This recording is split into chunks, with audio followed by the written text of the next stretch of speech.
Thank you.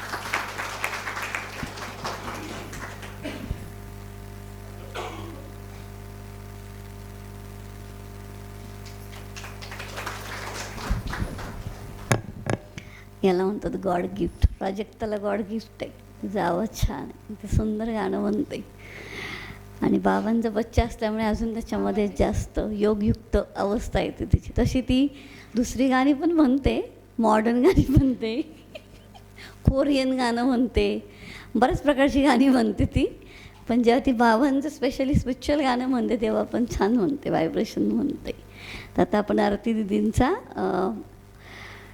भट्टीचा अनुभव ऐकूया सगळ्यांनी. सकाळी आपण सचिनबाईंचा ऐकला, ज्याने नाही ऐकला त्याने नंतर यूट्यूबवरचा रेकॉर्डेड ऐका. हां, आता आपण आरती बहिणींचा अनुभव ऐकूया.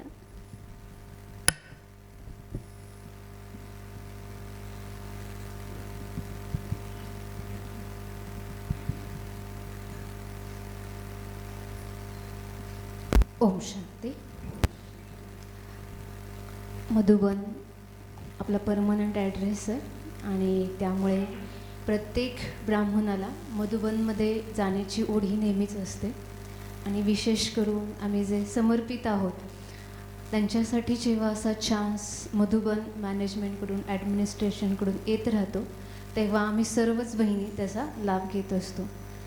जसं मी एक 2012ची अव्यक्तवाणी आहे, त्याच्यामध्ये बाबांचं एक महावाक्य होतं, अगर पुरुषार्थ में उन्नति चाहते हो तो मधुबन में जाना, असं बाबांनी लिहिलं होतं. आणि त्यामुळे आम्हासाठी मधुबन खूप वेळा जातो, वर्षातून खूप वेळा जाणं होतं, पण प्रत्येक वेळेस पुरुषार्थामध्ये उन्नती करण्याच्या उद्दिष्टानेच, सेवेमध्ये काही ना काहीतरी ॲडिशन करण्याच्या उद्दिष्टानेच भट्टीला जाणं होतं. तर ह्या सर्व ग्रुपमध्ये जो समर्पित बहिणींचा ग्रुप आहे, आमचा ग्रुप येतो तो 11 ते 15 वर्षामध्ये. आणि आमच्याबरोबर समर्पित भाईंची भट्टी होती आणि आमचा फर्स्ट नंबर होता सगळ्या समर्पित जे काही क्रायटेरियामध्ये बसतात त्यांच्यामध्ये. आणि त्यामुळे भट्टीची सुरुवातच जी आहे ती आमच्याद्वारे झाली. म्हणजे आम्ही सर्वप्रथम ती सुरुवात केली. तर जसं सकाळी सचिनभाईंनी सांगितलं की भट्टीचं टायटलच होतं आ अब लोट चले घर.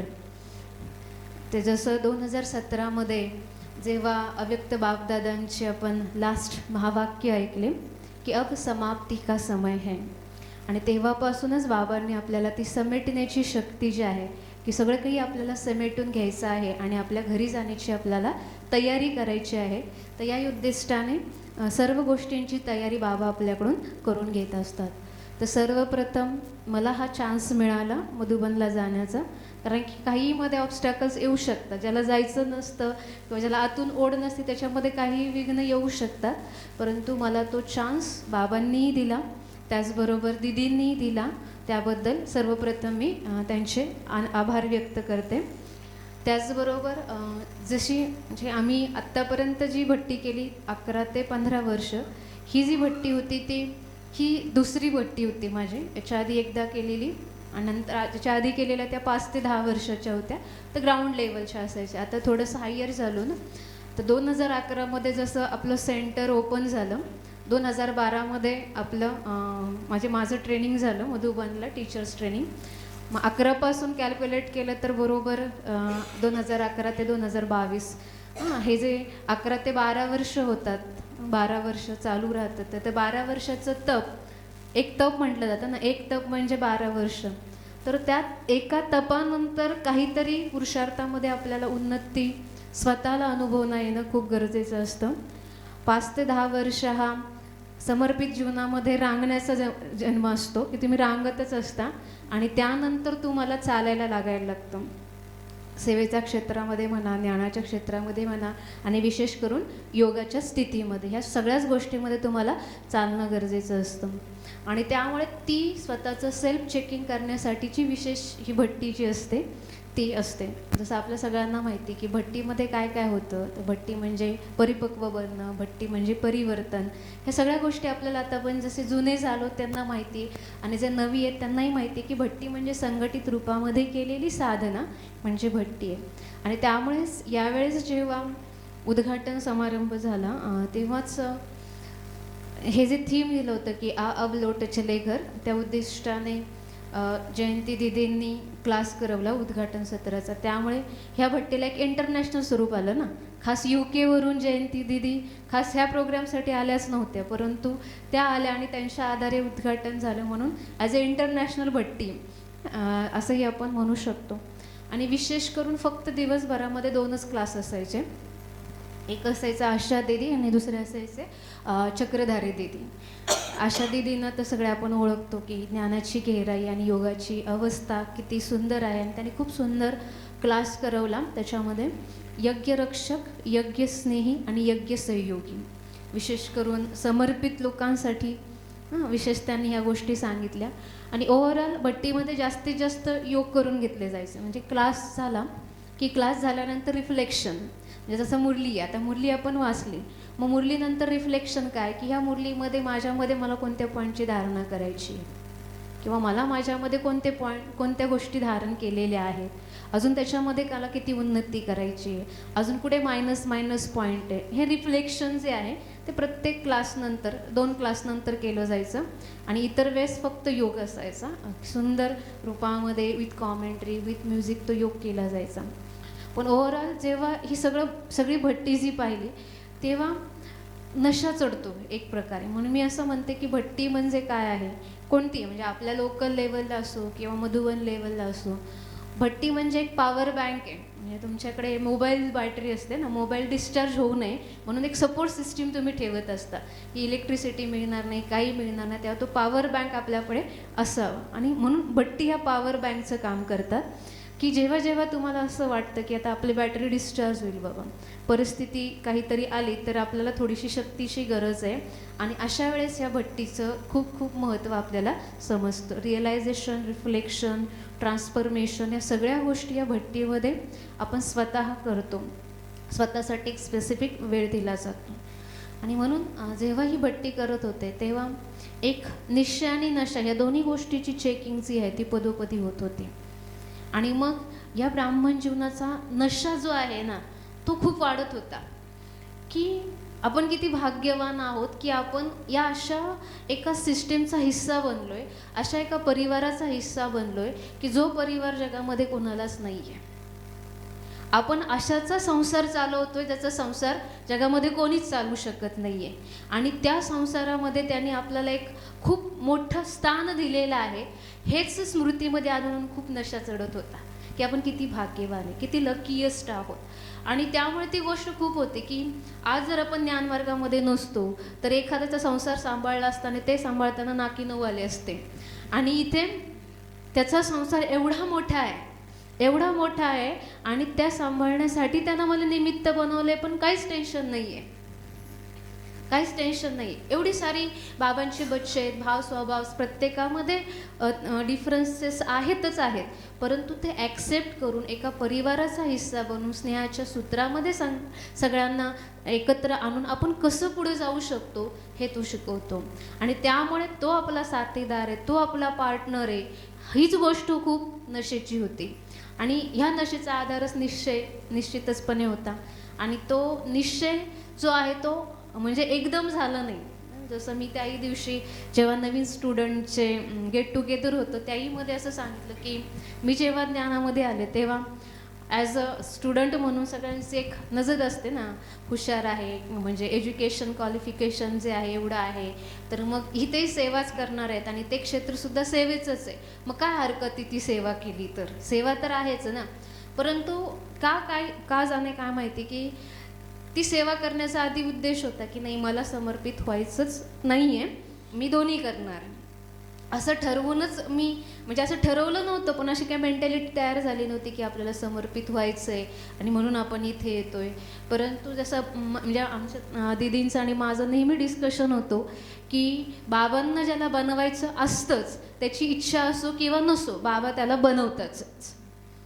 म्हणजे असं बाबा ना की तुमको नाक कान से पकड कर साथ ले जाऊंगा असं जे बाबा म्हणतात ना, ती अनुभूती आली की इच्छा नव्हती पण असं काही परिवर्तन झालं, अशा काही सिच्युएशन्स आल्या की ब्राह्मण परिवार किंवा हे जे काही आपलं एक संघटन आहे तोच मोठा आधार वाटायला लागला. आणि मग म्हटलं की दुनियेमध्ये तर म्हणजे नातेवाईक असतील हे असतील, प्रत्येकजण आपापल्या संसारामध्ये जसं पुढे जातो तसा तो बिझी होतो. परंतु इथे बाबा पर्सनली आपल्यावर लक्ष देतात. एवढी सारी मुलं आहेत पण पर्सनली त्याचं माझ्यावर लक्ष असतं. ज्या दिवशी मुरलीमध्ये, ज्या दिवशी मनामध्ये खूप विचार येत असतात, ओव्हर थिंकिंग होत असतं, आणि तेव्हा मुरलीमध्ये बाबा असे काही महावाक्य उच्चारतात ना, इतकं रिलॅक्स वाटतं, इतकं रिलॅक्स वाटतं ना, की मग ही प्रचिती ती की नाही, म्हणजे आपण जिथे आलोय ना तो खूप योग्य मार्ग, याच्यापेक्षा दुसरा चांगला मार्ग असूच शकत नाही. ही उभारी, हा नशा जो आहे तो त्या मुरलीमधून यायला सुरुवात होते. आणि म्हणून ओव्हरऑल जसं 2 महिन्यापासून जे काही म्हणजे आम्ही भट्टीला वेल्ल्याला जायचो, इथे यायचो, तर तिथेही तो जो एकांत मिळत होता, ती सायलेन्स जी मिळत होती ना, त्याचाही खूप फायदा झाला या दृष्टीने की तिथे पण सेवेचं क्षेत्र लिमिटेड असल्यामुळे आणि अभ्यासाला खूप सारा वेळ असल्यामुळे ते सेल्फ रिअलायझेशन करायला वेळ मिळाला. आणि मग खूप सुंदर वाचलं, ऐकलं की भट्टीला तर म्हणजे वेल्ल्या तर आता खूप थोडे स्टुडंट आहे ना, आणि मग मी तेव्हाच एक क्लास ऐकला होता गोपीबेनचा. त्यांनी खूप सुंदर सांगितलं होतं की आपण तरी आपल्या सेंटरच्या जवळ 2 तासाचं अंतर आहे, काही झालं तरी येऊ शकतो, परंतु दादी जानकी 7 समुद्रापार गेल्या, काही सपोर्ट नव्हता.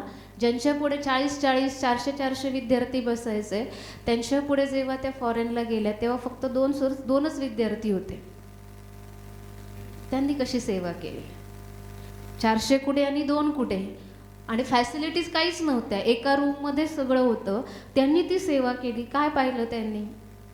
फक्त बाबांना पाहिलं, फक्त बाबांनी सांगितलं आणि त्यांनी गोष्ट केली. आपले तिथं बाबा सगळं काही रेडीमेड देतात आहे ना, काहीच करायचं नाही आहे, जाऊन फक्त आपल्याला तपस्या करायची.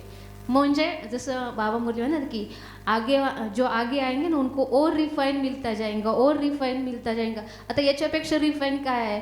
मेहनत न करता खायला मिळतंय, काही न करता बाबा आपल्याला फक्त तू माझं घर सांभाळ, मी सगळं तुला जागेवर आणून देतो, असं तो सुद्धा नाही म्हणत. लौकिक मधला पार्टनर सुद्धा असं म्हणत नाही, परंतु बाबा आपल्याला ते देतात आहे. म्हणजे तू किती आपली केअर करतोय. आणि त्यामुळे बाह्य जगतामध्ये असा कोणताही व्यक्ती तुमचा आधार बनू शकत नाहीये जो बाबा आपले बनतात. आणि म्हणून जसं नेहमी सांगतात ना की तुम्हाला जर पुरुषार्थाच्या मार्गामध्ये पुढे जायचं असेल तर तुम्ही निराधारच राहिलं पाहिजे. कोणत्याही देहाच्या प्रकृती किंवा वस्तू, साधन यांना तुम्ही आधार बनवूच नका, काहीच राहणार नाही ना. म्हणून कधी कधी ते डॉक्टर सचिन त्यांचे जे क्लास ऐकतात, म्हणजे मी एवढी ऐकत नाही पण मी ऐकलेलं आहे की त्याच्यामध्ये ते सांगतात की न तुम्ही जर वैराग्य वृत्ती धारण करायची असेल ना, तुम्ही तुमच्या डोळ्याने पहिला स्वतःचा मृत्यू पहा.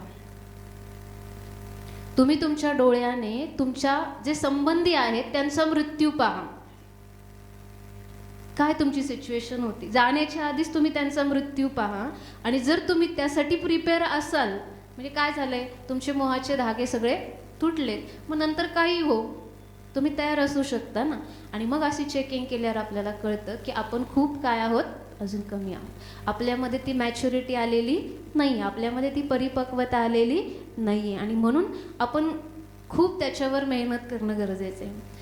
म्हणजे माझी कमी कमजोरी आहे, मला ती मान्य आहे की मी एखादी सिच्युएशन होत असेल ना तर मी खूप ओव्हर थिंकिंग करते, जास्त विचार होतो.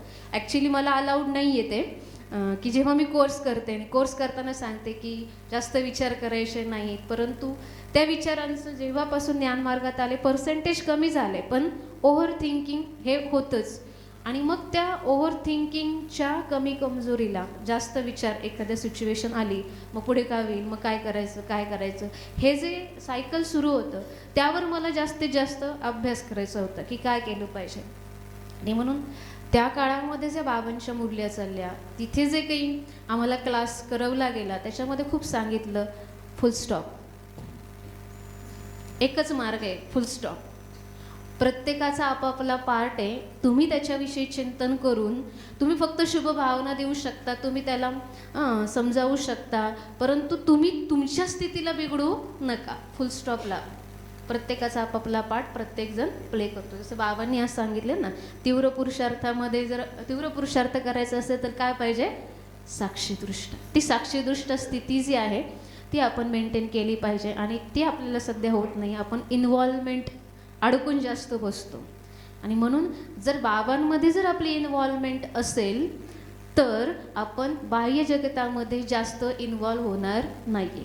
आत्ता उलटं होतंय, आपण बाह्य जगतामध्ये जास्त इन्व्हॉल्व आहोत म्हणून आपण बाबांमध्ये जास्त इन्व्हॉल्व होऊ शकत नाही.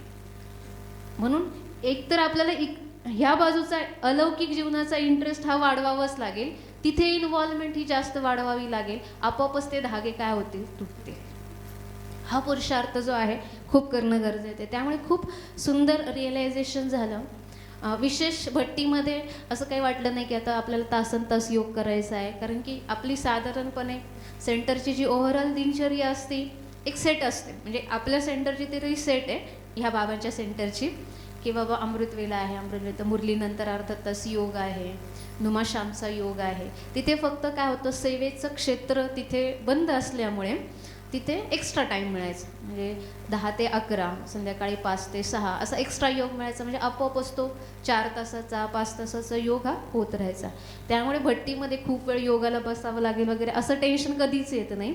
आणि इवन महारथी आत्मे जे असतात किंवा ज्यांनी पुरुषार्थामध्ये खूप स्टेप पार करून त्या स्टेजलेसला ते आलेले असतात, त्यांचे जेव्हा आपण अनुभव ऐकतो तेव्हा खूप सुंदर वाटतं. चक्रधारी दीदी जे आहेत त्या क्लासेस सॉर्ट असं खूप ज्ञानाची गुह्यतेने क्लासेस नाही करत, परंतु अनुभव शेअर करतात आणि खूप सुंदर सुंदर अनुभव शेअर केल्यानंतर असं वाटायचं की बाबा किती साक्षीदृष्ट होते. त्यांनी एक अनुभव सांगितला की 2 अनुभव सांगितले की जेव्हा बाबा कराचीवरून माउंट आबूला यायला निघाले ओखा बंदर, तर तेव्हा फाळणीचा काळ होता ना, सगळीकडे जाळपोळ दंगा ह्या सगळ्या गोष्टी चालू होत्या. परंतु जे काही सिंधी मुलं सर्वप्रथम भारतामध्ये आली होती त्यांनी बाबांना निमंत्रण दिले की बाबा आप आ जाओ, आपकी सब व्यवस्था हम करेंगे. आणि म्हणून तसंही बाबांनी तिथे सगळं ऑलरेडी समेटलेलं असल्यामुळे बाबांना तशी काही चिंता नव्हती. परंतु इथे आल्यानंतर घर पाहण्यापासून 350 ब्रह्मावस्थांची पालना करणे ह्या सगळ्या गोष्टी होत्याच. आणि इथे आल्यानंतर एखाद्या व्यक्ती जर आपल्याला सपोर्ट असेल तर ती गोष्ट सहजपणे इझी होऊ शकते.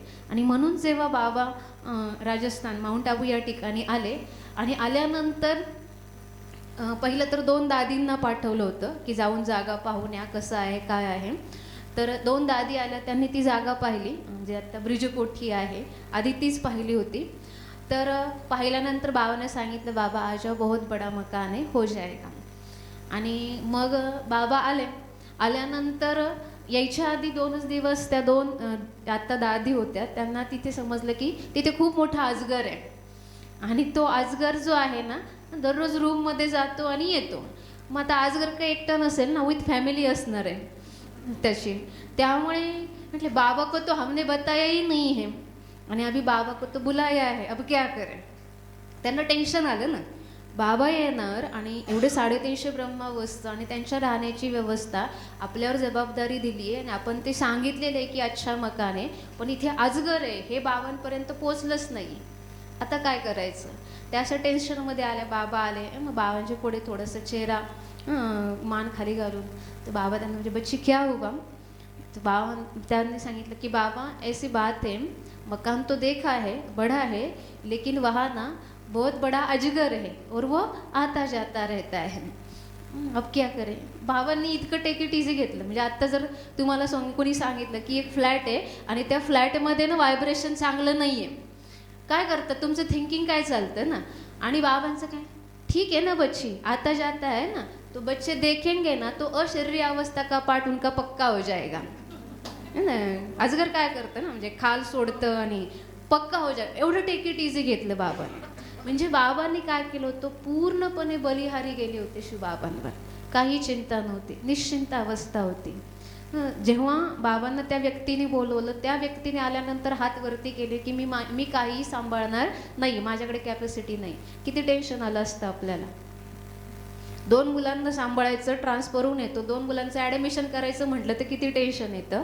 350 ब्रह्मावस्थांची राहण्याची व्यवस्था, झोपण्याची, खाण्याची, पिण्याची सगळी व्यवस्था, हाताशी पैसाही नाही. ज्या व्यक्तीने जबाबदारी दिली आहे तो व्यक्तीने हात वरती केले, किती आपण बेचैन झालो असतो. पण बाबा तरीही निश्चय. म्हणून ब्रह्मा बाबा नंबर 1 बनले.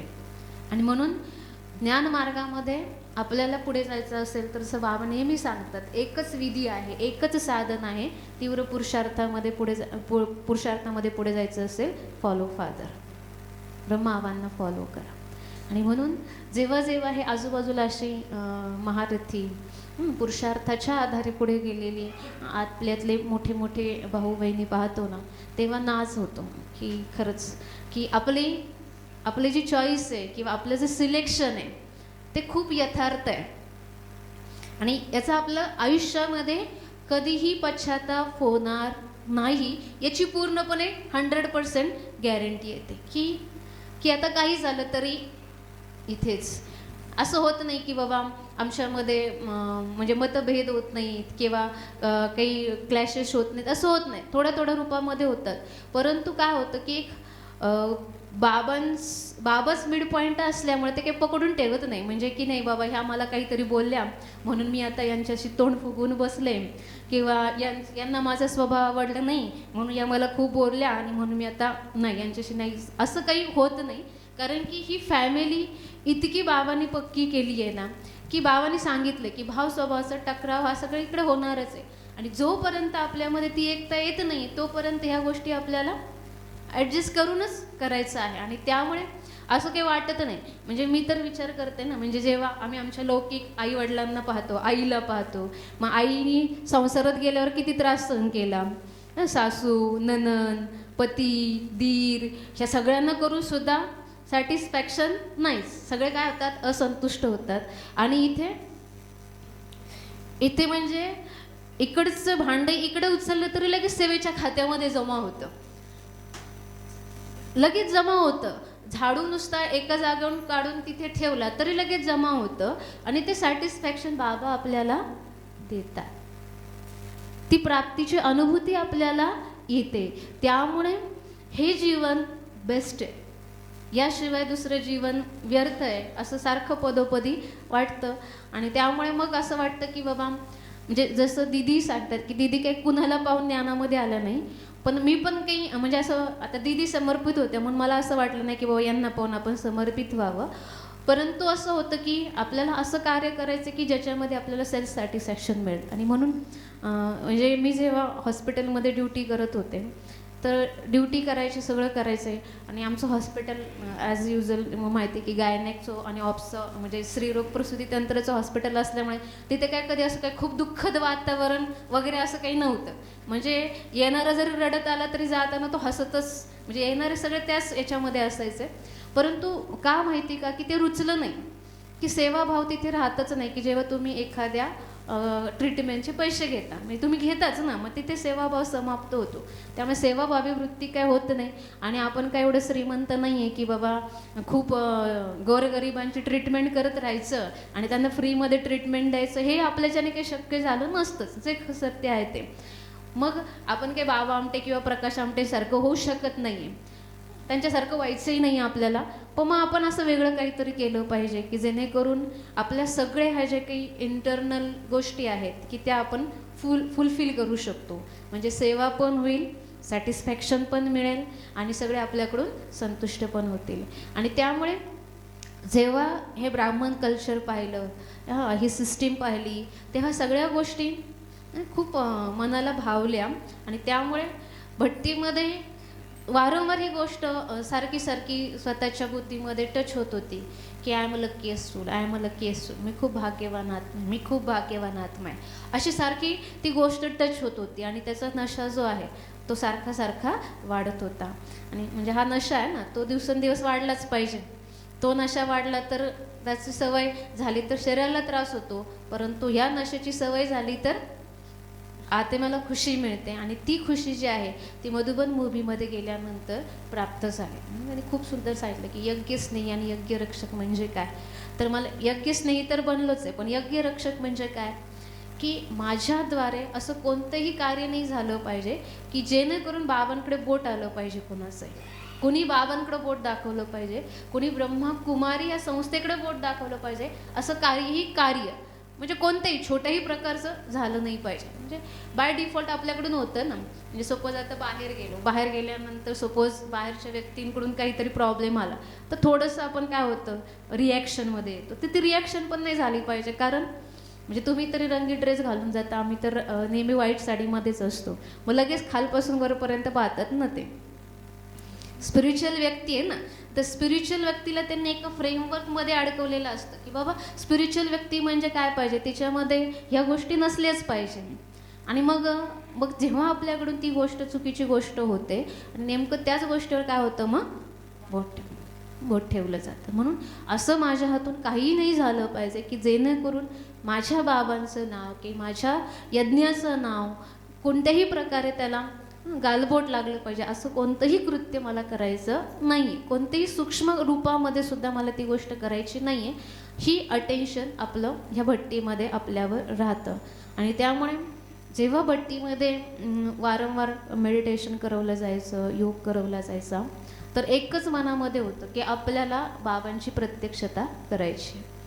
जेव्हा आपण स्टेजवर जाऊ, जेव्हा आपण 4 माणसांमध्ये जाऊ, कोणत्याही प्रोग्रामला जाऊ, तर माझं सदैव हेच इंटरनल फिलिंग असतं, इंट्युशन असतं की आपण जे बोललो त्याला कोणी चांगलं म्हणून या न, परंतु तुमचं ज्ञान सांगणारा जो आहे त्याला विषयी विचारलं पाहिजे की तुम्ही हे ज्ञान कुठं प्राप्त करता, कशामुळे प्राप्त करता. हे माझं इंट्युशन नेहमी असतं, परंतु ते अजून काही एवढं फुलफिल झालेलं नाही आहे. हे मी सांगते की म्हणजे प्रोग्राम झाला की म्हणतात तुम्ही खूप छान बोलला, परंतु अजूनपर्यंत असं कोणीच म्हटलं नाही की हा तुमचे बाबा खूप छान ज्ञान देतात ते. तर हे म्हणेपर्यंत आपल्याला तो पुरुषार्थ करत राहायचं की ह्या बाबांचं ज्ञान आहे आणि खूप सुंदर ज्ञान दिलं जातं, खूप चांगल्या प्रकारे इथे मनुष्य आत्म्याला घडवलं जातं. जोपर्यंत हे समोरच्यांच्या द्वारे आपल्याला प्रत्यक्ष होत नाही तोपर्यंत आपल्याला सेवेमध्ये, पुरुषार्थामध्ये खूप खूप खूप अटेंशन देऊन खूप तीव्रता आणणं ही आता दृढ नमस्कार, संकल्प करून अगर आप बिग बिजनेस चलाते हो आपल्या then give me your 3 hours आणि and त्या I दृष्टीने मी प्रयत्नही करणार आहे की बाबा असं काही आपल्याकडून झालं नाही पाहिजे. ही गती तीव्र पुरुषार्थाची जी आहे ती दिवसेंदिवस वाढवली पाहिजे. असं भरपूर होऊन बाबांनी मला पाठवलं आणि बाबा नेहमीच भरपूर करत असतात. हे नव्हते की बस आपले की आपली लायकी नव्हती इतकं, याच्यापेक्षाही जास्त बाबांनी आपल्याला दिलं. त्यामुळे तो भरपूरच करतो. तो कधी आपल्याला रिकामं ठेवतच नाही. आपली संपन्नच करतो. त्यामुळे त्याच्याविषयी हजार वेळा, लाखो वेळा, कधी वेळा शुक्रिया आणि शुक्रिया.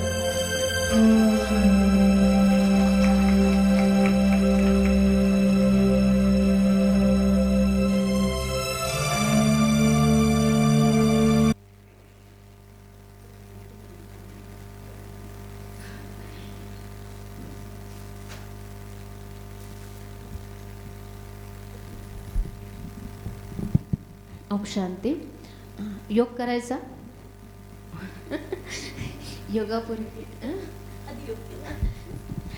त्यापूर्वी आपण कुसुम पाटील माताजी आपल्याला कविता ऐकवणार आहेत, तर त्या कविता आपण ऐकूया.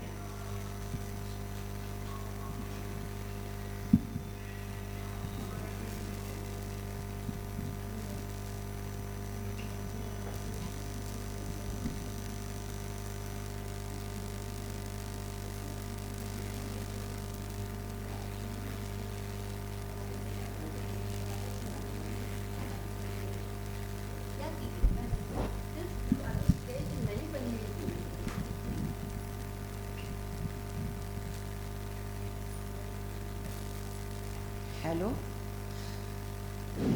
ओम शांती. आज मधुबनच्या हॉलमध्ये बसले असं वाटायला लागलं, कारण का आरती दीदीचा क्लास ऐकल्यावर मला वाटलं सगळ्यांच्या गाड्या आता सर्व्हिसिंग झाल्या. कारण का भट्टी म्हणजे पकना, कमी उनको निकाल गाडी को सर्व्हिस करके ले आ. तर गाडी आता सगळ्यांच्या सर्व्हिस झाल्यात असं प्रत्येकाचे चेहरे सांगतात. कारण आपण दुनियामध्ये बघतो छायाकाराला म्हणावं लागतं की थोडं स्माईल करा, पण आरती दीदींच्या क्लासनं काय झालं, प्रत्येकाची स्माईल उभं राहिली. तर हे स्मित करने वाले चेहरे पर स्वयं भगवान की सही है. ये कभी भूलना नहीं. और आज गुरु पौर्णिमा आहे. तसं बघायला गेलं तर मी अनुभव तर तसा सांगत नाही, पण मला चान्स दिला त्याबद्दल सुलभा दीदींचा धन्यवाद. आज गुरुपौर्णिमा आहे. तशी तब्येत माझी जरा ठीकच नाही. डॉक्टरनी सांगितलं होतं 21 दिवस कुठं बाहेर जायचं नाही. पण काय छान बाबांना योग लावला. बाबा आता तुम्हीच पहा, फिजिओथेरपीचं मला ट्रीटमेंट आहे. चक्कर येत होती म्हणून मग योग आणि व्यायाम केल्याशिवाय तर घरातनं बाहेर पडायचं नाही. पण मुलाला कसा संकल्प आला, मुलानं सांगितलं की ये तुझा योग हे करून घेते, मी व्यायाम करून घेतो. व्यायाम करून घेतला आणि मी बाहेर पडले. येताना सुद्धा इतकं हे झालं, गाड्या मिळाल्या सुद्धा 1 तासभर गाड्या बुक करत होते. नाहीच ना, तू आजार आहे तरी पण नाही. ते म्हटले बघा तुमच्या आहे. माझी एक मैत्रीण आहे, त्यांना घेऊन आलो. पुढे रिक्षा उभा केली नाही. तर मी म्हटलं आता बाबांना, मुलाला मी जाऊन काय सांगणार घरी, की तुला जाऊ नको म्हणताना गेलीस आणि परत तोपर्यंत एक रिक्षावाला त्याला आमच्याजवळ गाडी रिक्षा थांबवली आणि आम्ही दोघे इथं पोहोचलो. हे सगळ्यांच्या दुआ आहे. मी स्वतः काय ह्यात केलेली मेहनत आहे, पण त्या सगळ्यांच्या दुआ आणि बापदादांच्या आणि दिदींच्या. म्हणून अशा मोठ्या बहिणींना बाबांनी आपल्याला काय केले, साथी बनवलेलं आहे.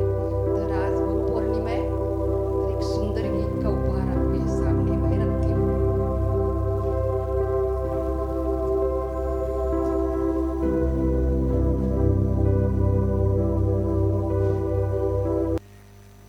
ओम शांति. चरणों में जगह मांगी थी, हमें दिल में बसा लिया. हे एक नजर के प्यासे नजरों में समा लिया. आपका शुक्रिया, आपका शुक्रिया, आपका शुक्रिया, आपका शुक्रिया. वरदानी दृष्टि से हमें बनाया त्रिकालदर्शी. वरदानी दृष्टि से हमें बनाया त्रिकालदर्शी. जन्मों के पुण्य फले हैं, प्रभु दया है इतनी बरसी. पलकों से उठा कर मोती आँखों का संभालिया. हे एक नजर के प्यासे नजरों में समा लिया. आपका शुक्रिया, आपका शुक्रिया, आपका शुक्रिया, आपका शुक्रिया. खुशियों के पंख लगाकर जी करता है उड़ जाऊं. खुशियों के पंख लगाकर जी करता है उड़ जाऊं. प्रभु प्रेम के बादल बनकर हर मन की प्यास बुझाओ. सत्कर्मों के सरगम में हमें गाना सिखा लिया. आपका शुक्रिया, आपका शुक्रिया, आपका शुक्रिया, आपका शुक्रिया. चरणों में जगह मांगी थी, हमें दिल में बसा लिया. आपका शुक्रिया, आपका शुक्रिया, आपका शुक्रिया, आपका शुक्रिया. ओम शांति.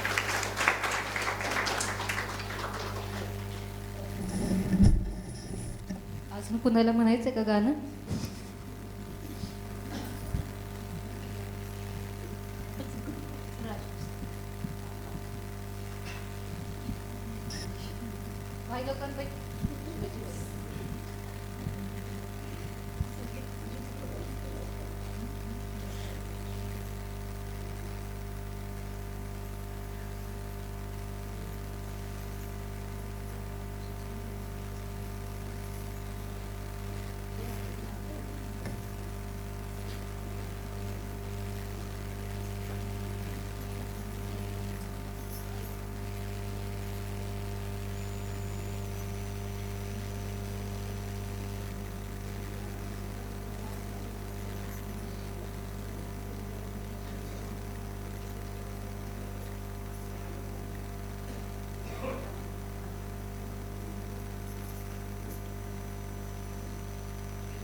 ओम शांती. हे गाणं नाही आहे, पण गाण्याच्या बाबांच्या ह्याच्यावर जे काही लिहिलेलं आहे ते मी बाबांच्या समोर हे करते.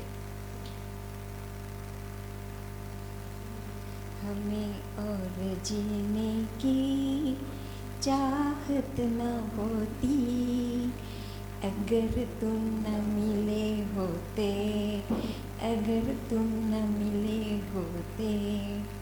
बस याच्यावर मी पुढं काय लिहिले ते वाचून दाखवते. मैं तो इस 5 विकारों रूपी गंदगी में पड़ी थी. तूने ही मुझे इस गंदगी से निकाल कर ज्ञान गंगा से नहला कर ज्ञान रत्नों से सजाकर सुंदर फूल बना दिया. मैं अंधकारों में भटकती थी. तुम मिले और मुझे इस अंधकार से निकालकर उजाले में लेके आए. 63 जन्मों का पापों का बोझा सिर पर था, लेकिन तुमने 3 ही कालों का ज्ञान देकर त्रिकालदर्शी बना दिया. मैं पतित से पतित बनी थी. तुमने आकर मुझे पतित से पावन बनाने की विधि बतलाई. स्वदर्शन चक्र घुमाने की शिक्षा दी. देवता बनने के मैनर्स सिखलाए. पुरानी दुनिया से नाता तोड़ देह के संबंधों से भूल कमल फूल समान बनने की अदाएं सिखलाई. तुमने ही ज्ञान शंख का ध्वनि बजाकर हमें रंग बिरंगी तितलियाँ बना दिया. तुमने आकर हमें उड़ना सिखाया.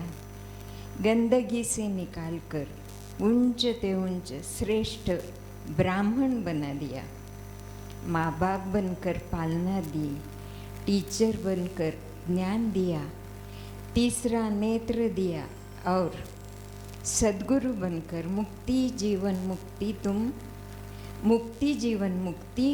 तुम ही तो देते हो. कखपन लेकर महल देने वाले तुम ही हो. मैं तो भाग्यशाली बन गई ना. मेरे जैसी भाग्यवान और कोई नहीं. एक तो जो मिला सारी दुनिया मिली. खिला है मेरा दिल सारी बगिया खिली. मेरा बाबा प्यारा बाबा मीठा बाबा.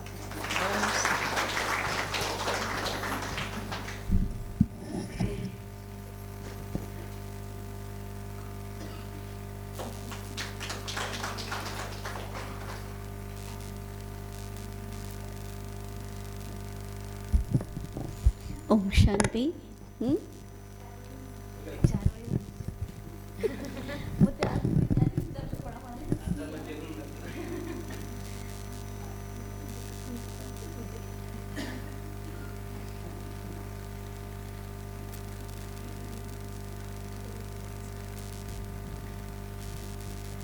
माताजींनी खूप छान गाणं म्हणाले आपले.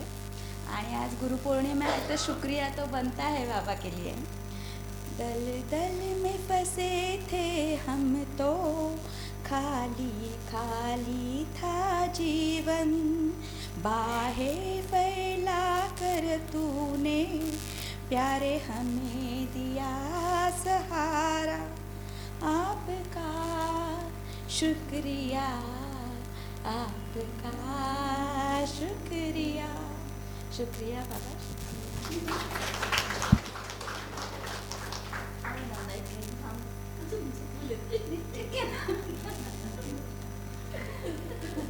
बाबांनी फुलांची बगिया दिली.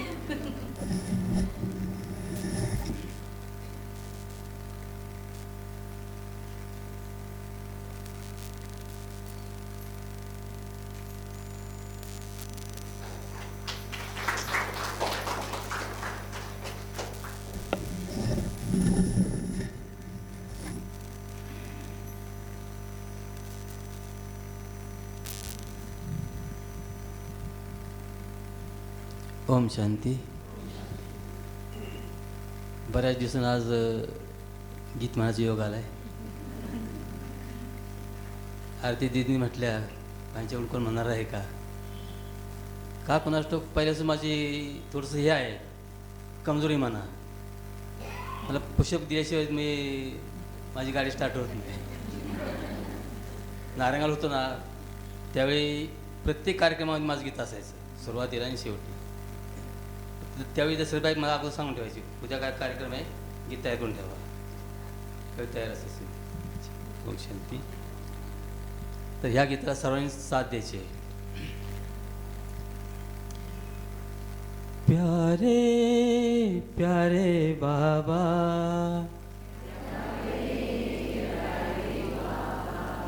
तू मीठे मीठे बाबा,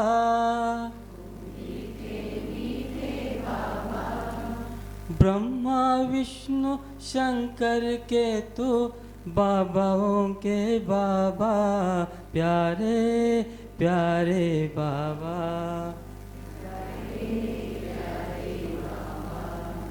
तू मीठे मीठे बाबा, ब्रह्मा विष्णु शंकर के तू बाबाओं के बाबा, प्यारे प्यारे बाबा. सुख करता तू दुख हरता, सुख करता तू दुख हरता. हम बच्चों को बहलाता, साथी हमारा तू बनता. सब में मीठापन लाता, पाप हमारे मिटाता है, पावन हमको बनाता है. सुख शांति और पावनता का वर्षा हमको दिलाता.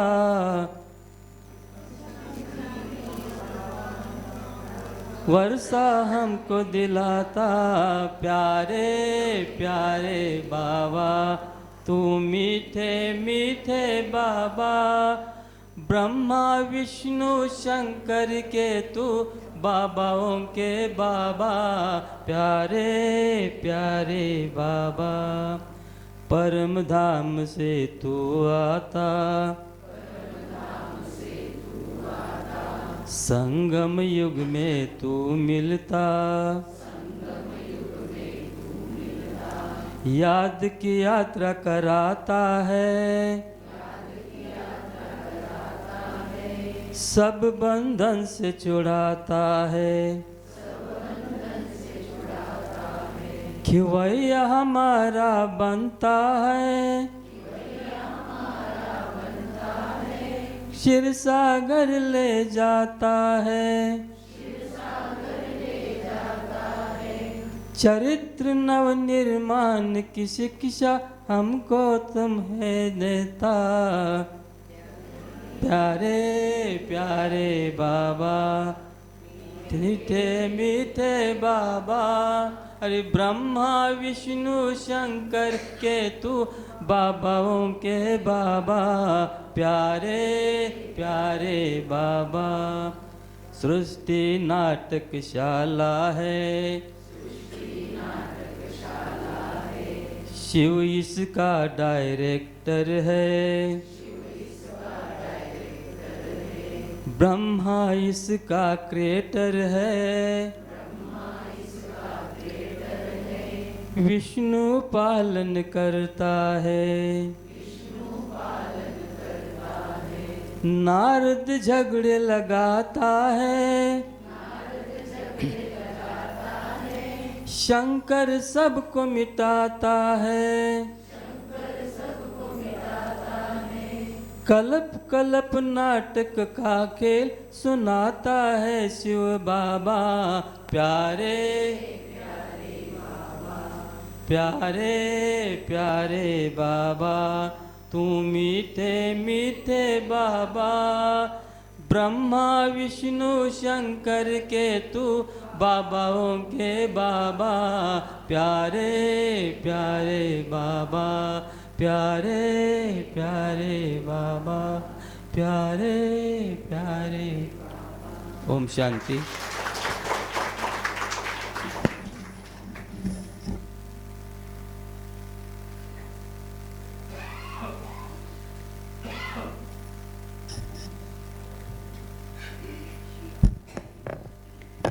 ओम शांती।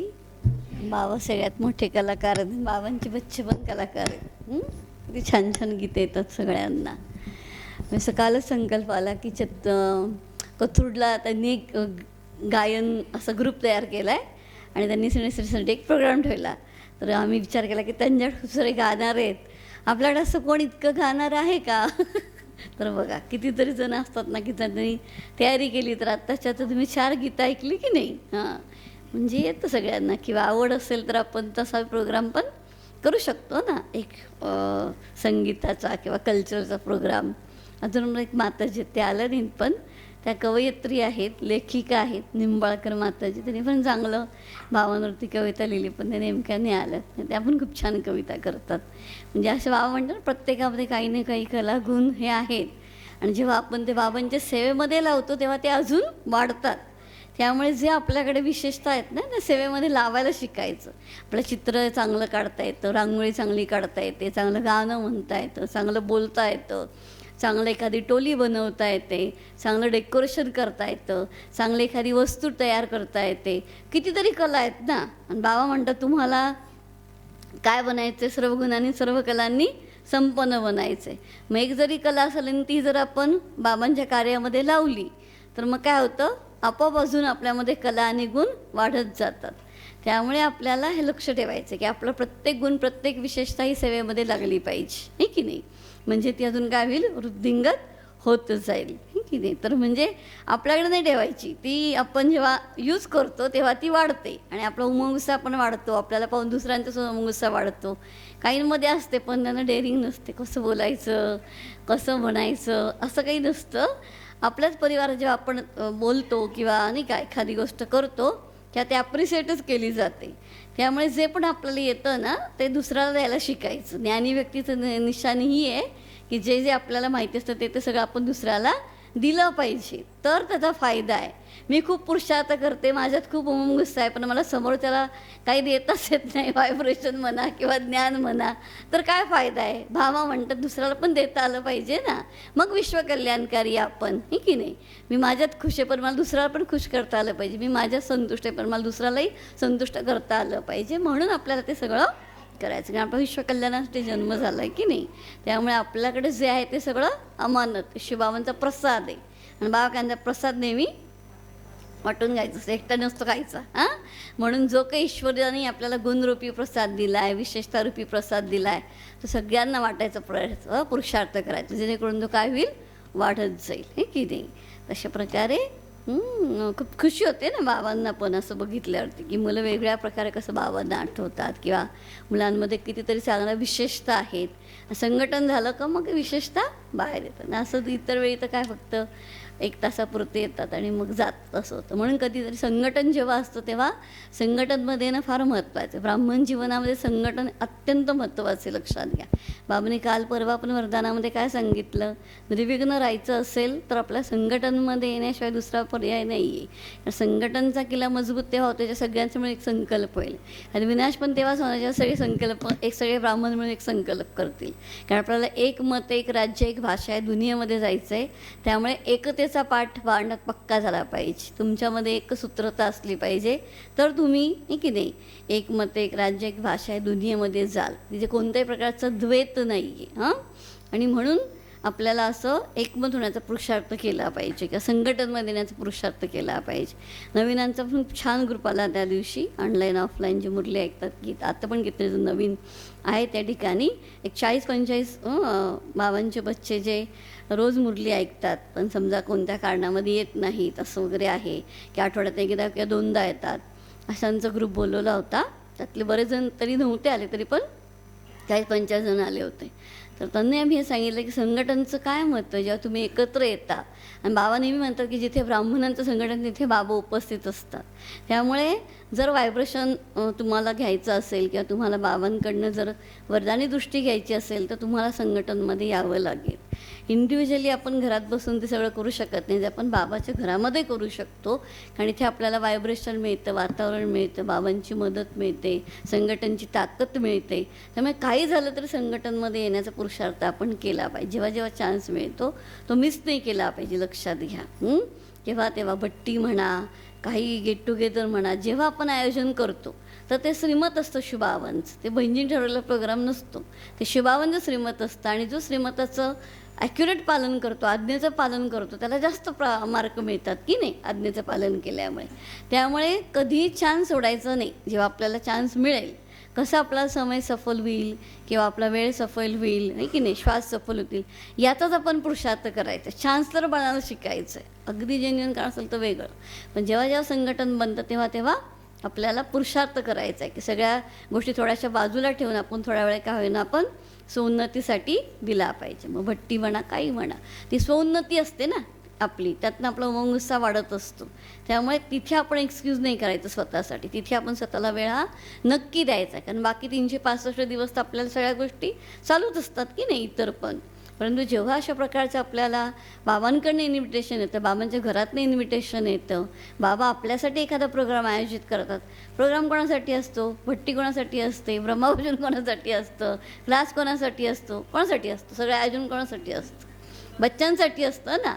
म्हणून मग आपल्यासाठी केलं तर आपल्याला पण तेवढं त्याचं रिस्पेक्ट ठेवला पाहिजे. म्हणजे आपल्यासाठी केलं ना, आपणच जर वेळेचं कारण सांगितलं किंवा आपल्याला नाही जमत असं म्हटलं तर ते योग्य आहे का? ते एक प्रकारे बाबांनी डिसरिगार्ड केल्यासारखं आहे की नाही. त्यामुळे सद्गुरू बाबांना बनवलं आहे ना आपण, तर गुरुची आज्ञा ही सगळ्यात महत्त्वाची आज्ञा मानली जाते. भक्ती मार्गात सुद्धा लक्षात घ्या की गुरुच्या आज्ञेचं उल्लंघन नाही करू शकत मनुष्य. मग बाबा म्हणतात जसं त्या गुरुची तर भीती वाटते, शाप देईल, काय करेल, ऐकलं नाही तर हे. हा सद्गुरू काय तसलं काही करणार नाही आहे. पण याचा अर्थ असं नाही की त्याच्या आज्ञेचं पालन नाही केलं पाहिजे. त्याच्या आज्ञेमध्ये थोडंसुद्धा मनमत मिक्स नाही केलं पाहिजे. ॲक्युरेट सद्गुरू की आज्ञा माने माथे, डोक्यावरती उचलून धरली पाहिजे. बाबा म्हटले काय आणि शब्द झेलला काय, असं मूल पाहिजे, असं शिष्य पाहिजे. तर मग त्या सद्गुरूला किती खुशी होईल की असं माझं नाही का बाळ आहे की सांगायची खोटी की लगेचच करतो. ब्रह्माबाबांच्या जीवनात बघा ना, बाबांनी लौकिकमध्ये सुद्धा 14 गुरु केले, पण बाबांना गुरूंवरती किती श्रद्धा होती. गुरुचं बोलवणं म्हणजे काळाचं बोलवणं असं बाबांचं म्हणणं होतं. म्हणजे गुरुनी बोलवलं तर बाबा सगळा कारोबार सोडून, सगळं काम सोडून त्या गुरुकडे जायचे. का? तर गुरुनी बोलवले म्हणजे काळाने बोलवले, आपल्याला गेलंच पाहिजे, हजर राहिलंच पाहिजे, इतकी गुरुप्रती श्रद्धा होती बाबांची. आणि गुरु जेव्हा यायचे त्यांच्या घरी राहायला वगैरे, का सत्संग असायचा तर मग गुरूंची झोप मोडू नये म्हणून बाबा रात्रीचा पहारा द्यायचे की जेणेकरून बाबा गुरुची झोप मोडली नाही पाहिजे. किंवा बाथरूममध्ये वगैरे असं गुलाब पाणी टाकून ठेवायचे की बाबा गुरूंना असं सगळं चांगलं मिळत. म्हणजे भक्तीतसुद्धा बाबांना एक असं भावना होती किंवा आदर होता गुरूंप्रती. आणि म्हणून बाबांची साधना पण वाढत गेली ना सगळ्या प्रकारे. तसं सद्गुरू मिळालं तर काय बाबांनी मग ॲटोमॅटिकली सगळ्या धारणा किंवा सद्गुरूंनी जे काय सांगितलं सगळ्या जीवनामध्ये धारण केलं. मग तसं आपण किती लक्की आहोत. दुनियेमधला एक चांगला गुरु भेटा म्हणून किती पुरुषार्थ करतात, किती अट्टास करतात. लोक काय म्हणतात, नशिबाशिवाय चांगला गुरु मिळत नाही, गुरु शोधावा लागतो. किंवा आपण लायक असेल तर गुरु आपल्याकडे येऊन आपल्याला भेटतो. आता मला सांगा की आपण किती सौभाग्यशाली की आपल्याला गुरूंचाही गुरु सद्गुरू मिळालेला आहे. आणि तो आपली सद्गती करणार, आपल्या बरोबर घेऊन जाणार आहे, लिबरेट करणार आहे, आपल्याला पावन बनवणार आहे. किती सद्गुरू चैतन्य आनंद स्वरूप आहे, ज्ञानाचा सागर आहे. असा सद्गुरू आपल्याला मिळाला म्हणजे आपण किती भाग्यशाली आहोत. तर त्या भाग्याला आपण काय केलं पाहिजे, वाढवायचा पुरुषार्थ केला पाहिजे की नाही. आणि म्हणून बाबा काय म्हणतात, स्थितिरूपी गिफ्ट बाबांना द्या. आजही बाबांनी काय वरदान दिलं आहे, स्मृतिस्वरूपचं वरदान दिलं आहे. खरा पुरुषार्थ म्हणजे स्मृतिस्वरूप. पुरुषार्थाचा अर्थच आहे स्मृतिस्वरूप होणं. ब्राह्मण म्हणजे स्मृतिस्वरूप. आणि ज्याचा मोह नष्ट होतो तो ऑटोमॅटिकली स्मृतिस्वरूप राहू शकतो. त्याच्या बुद्धीचं ज्ञान राहतं, त्याच्या बुद्धीतच बाबांची आठवण राहते. जोपर्यंत बुद्धी कुठेतरी अडकली आहे, लगावे नावरूपामध्ये, व्यक्तीमध्ये, वैभवामध्ये, वस्तूमध्ये, तोपर्यंत काय स्मृतिस्वरूप होता येत नाही. त्यामुळे इकडचा मोह नष्ट झाला तर इकडे स्मृती जागृत होतात, अवेअर होतात किंवा सहज नॅचरल पुरुषार्थ जो ते आपल्याकडनं होत राहतो. म्हणून काय पुरुषार्थ करायचा आहे की आपल्याला इकडनं बुद्धियोग काढायचा, म्हणजे जास्तीत जास्त आपल्याला स्मृतीस्वरूप होऊन राहता येईल, हे की नाही. आणि हे वरदान म्हणतात आपल्या जीवनामध्ये कायम आलं पाहिजे, त्याला सहज पुरुषार्थी म्हणतात. आणि जो स्मृतीस्वरूप राहतो, जशी स्मृती तशी स्थिती, बरोबर की नाही. मग जशी स्मृती असेल तर तितकी शक्तिशाली स्थितीचा अनुभवसुद्धा आपण सहजपणे करू शकतो. आणि म्हणून रोज बाबा आपल्या वरदान देतात, एक दिवस नाही, रोज वरदानाने आपली झोळी भरते, बरोबर की नाही. आणि मग जितकी वरदान आपण जीवनामध्ये धारण करतो, आपण स्वतः वरदानी मूर्त बनून इतरांना वरदान देण्यासाठी आपण लायक बनू शकतो.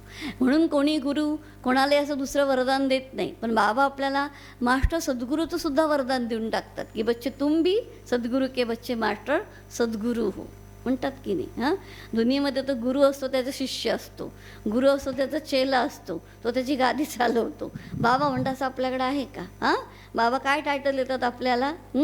बहिणीनं बाबा गुरुबाई म्हणतात, किंवा वरदानात पण काय म्हणतात बाबा सगळ्यांना, मुलांना पण काय म्हणतात, बच्चे तुम सद्गुरू के बच्चे मास्टर सद्गुरू हो, तुम्ही वरदानों से सबकी झोली भरणी है. म्हणजे बाबा आपल्या हमजींना सुद्धा इतक्या श्रेष्ठ नजरेनं बघतात किंवा इतका आदरयुक्त नजरेनं बाबा मुलांना बघतात. तर तो समान कायम आपल्यामध्ये जागृत राहायला पाहिजे की आपण कसे बाबांची मुलं वरदानानी ज्ञानानी शक्तीने संपन्न झाले पाहिजे, की आपल्यासमोर आलेल्या प्रत्येकाला आपल्या दृष्टिवृत्तीतनं आपल्या सगळ्या गोष्टीतनं वरदान मिळालं पाहिजे, व्हायब्रेशनची अनुभूती झाली पाहिजे, हे की नाही. आणि म्हणून आपल्याला सद्गुरू समान बनण्याचं जो काही लक्ष बाबाने दिलं आहे ते आपल्याला जीवनामध्ये काय करायचं आहे, धारण करायचं आहे. हां, मग काय गुरुदक्षिणा द्यायची असते? बाबा म्हणतात तुम्ही लोक स्वतःच्या गुरुला प्लेटिनियममध्ये तोलतात किंवा सोन्यामध्ये तोलतात. शिवबाबा किती वेळा म्हणतात तुम्ही माझे कशात तुला कराल, तुम्ही मला कशात तोलणार, किती वेळा म्हटले बाबा. हां, तुम्ही तोलू शकत नाही शिवबाबांना कशामध्ये,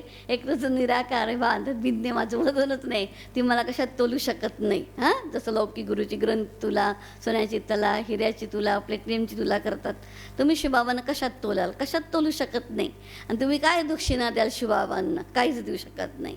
आणि म्हणून बाबा काय म्हणतात, स्थितिरूपी दक्षिणा द्या शिवबाबांना. हां, जे की अवगुण आहे ते देऊन टाका शिवबाबांना. हां, जितका बोध चिंता अवगुण शिवबाबांना देऊ तितकं शिवबाबा आपल्याला चांगलं जीवन प्रदान करतील. बाबा काय म्हणतात, चिंताच द्यायला सांगतात ना, चिंता द्या, बोज द्या, आहे की नाही.